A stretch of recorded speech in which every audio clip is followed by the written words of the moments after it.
Lebih ekstrim dari itu, Al-Irsyad juga berpendapat bahwa semua keturunan Hasan dan Husain tidak dapat disebut sebagai keturunan Nabi Muhammad. Assalamualaikum warahmatullahi wabarakatuh. Alhamdulillah wassalatu wassalamu ala rasulillah. Amma ba'du. Jamaah channel cerita pesantren yang dirahmati Allah, semoga Anda yang mendengarkan cerita ini mendapat rezeki melimpah dan diberkahi oleh Allah Subhanahu wa ta'ala.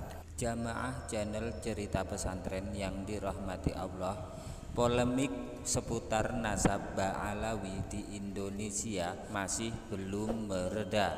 Sebagian orang mungkin mengira bahwa persoalan Habib dan Sayyid mengemuka belakangan ini.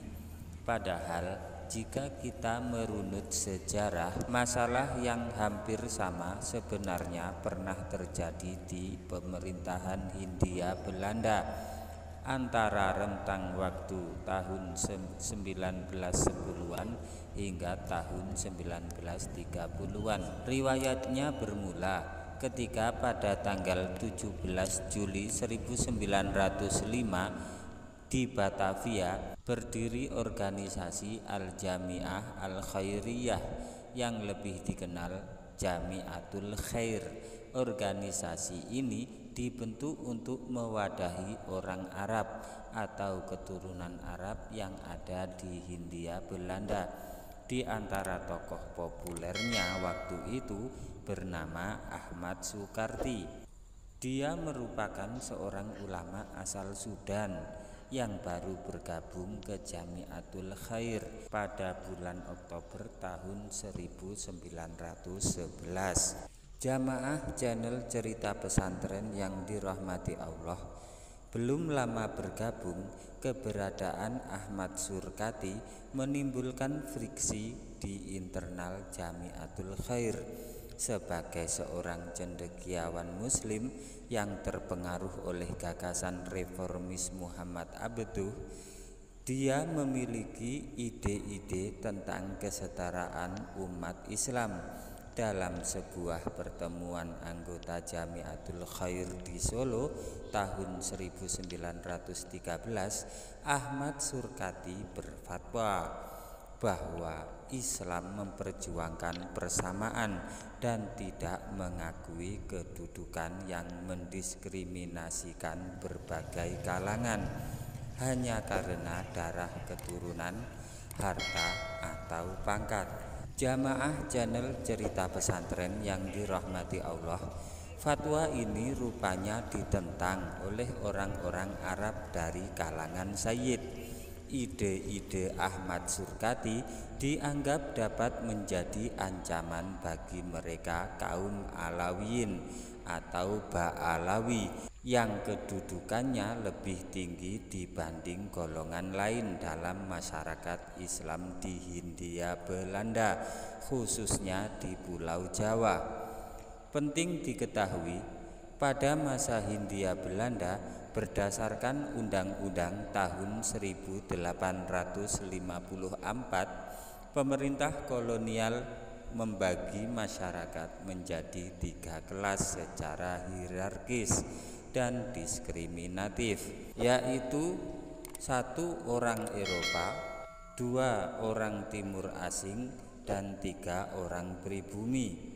Dalam hierarki ini, orang-orang Arab termasuk kategori Timur Asing yang kemudian dipetakan lagi antara orang-orang Arab Sayyid dan orang-orang Arab non-Sayyid. Ahmad Surkati salah satu dari yang non-Sayyid atau bukan Ba'alawi.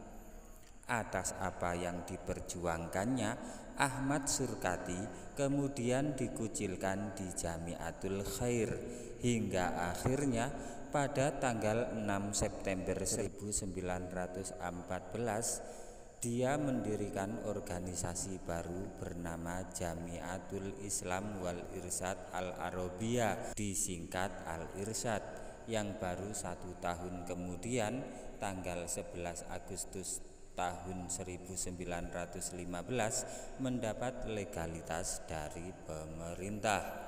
Adapun dalam hal keanggotaan, Al-Irsyad lebih inklusif, baik Arab maupun non-Arab termasuk orang pribumi boleh bergabung di dalamnya, kecuali kelompok Sayyid tidak diterima di organisasi ini. Bahkan dalam AD/ART Al-Irsyad tahun 1915 dituliskan bahwa seorang sayyid tidak boleh menjadi pengurus.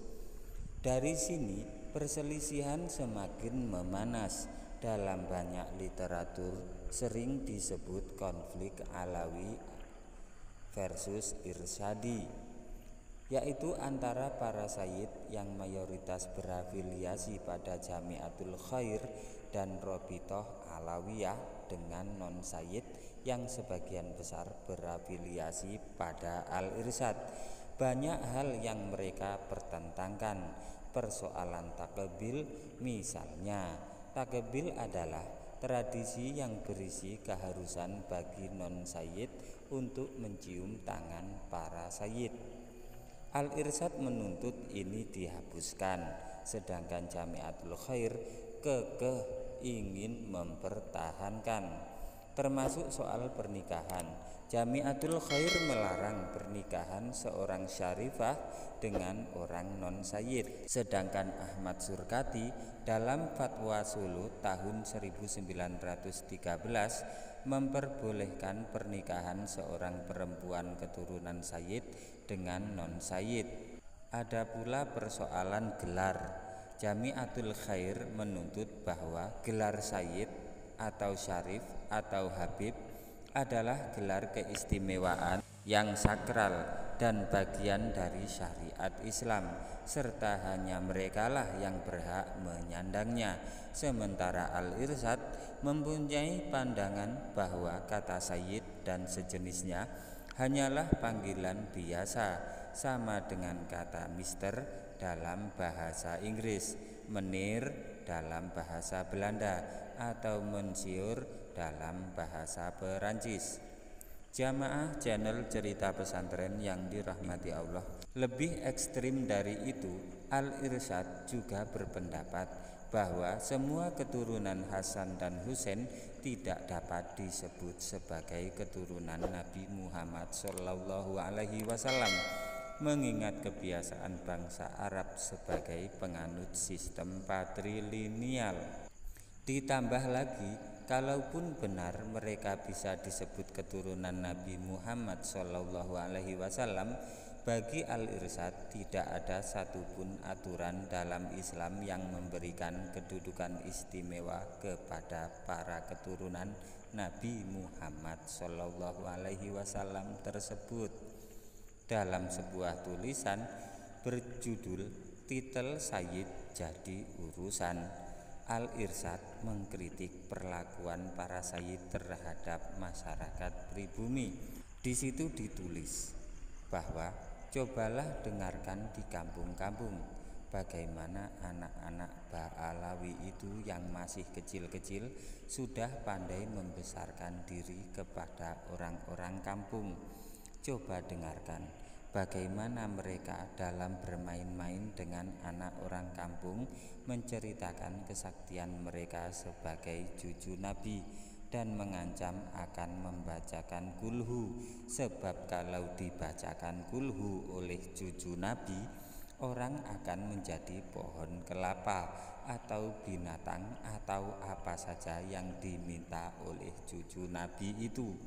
Cobalah perhatikan bagaimana di kampung-kampung anak-anak tuan sayyid yang dianggap orang keramat atau setengah keramat pergi meminta uang kepada orang-orang kampung itu yang hidup miskin dan sengsara. Mereka tidak berani menampik permintaan tuan sayyid atau tuan saripah itu karena takut ketulahan atau kualat atau durhaka kepada cucu Nabi itu. Lagi pula ada kepercayaan kalau memberi kepada orang keramat atau berkahnya nanti dapat untung berlipat ganda dari pemberian itu. Jamaah channel Cerita Pesantren yang dirahmati Allah. Sementara itu, dari pihak Jamiatul Khair menyarankan kepada pemerintah kolonial untuk mengambil tindakan terhadap orang-orang Al-Irsyad yang mereka tuduh sebagai penganut komunisme dan pengikut Bolshevik. Para sayyid yang pada saat itu memiliki jaringan luas dari pemerintah Hindia Belanda, Singapura, India hingga Timur Tengah, Hadramaut, menggunakan koneksi ini untuk menghambat pergerakan anggota Al-Irsyad. Seorang sayyid terkemuka bernama Ali bin Ahmad bin Sahab membujuk pemerintah kolonial Inggris di Singapura untuk menghadang perjalanan anggota Al-Irsyad yang berlayar hendak berziarah ke Hadramaut. Seorang tokoh pergerakan nasional asal Minangkabau, Haji Agus Salim, turut berkomentar terkait polemik ini seraya membela Al-Irsyad. Dalam harian Mustika ditulis bahwa perselisihan antara Al-Irsyad dengan Ba'alawi adalah boleh diumpamakan sebagai peperangan antara aristokrasi dan demokrasi. Haluan yang dikemukakan oleh Al-Irsyad adalah yang cocok betul dalam Islam. Kemauan natur dan perubahan zaman, semangat demokrasi inilah yang menjadi satu di antara sebab-sebab yang terutama kenapa agama Islam menjadi banyak tersiar di seluruh dunia ini. Maka orang-orang yang menghalangi ruh dan semangat ini adalah orang-orang yang menghalangi kemajuan. Jamaah channel Cerita Pesantren yang dirahmati Allah. Demikian channel Cerita Pesantren menceritakan kembali tentang polemik nasab sejak pemerintahan kolonial Hindia Belanda. Semoga cerita ini bermanfaat. Jangan lupa like, komen, subscribe, dan share, bagikan karena cerita ini sangat bermanfaat. Wabillahi taufik wal hidayah wa ridho wal inayah. Wassalamualaikum warahmatullahi wabarakatuh.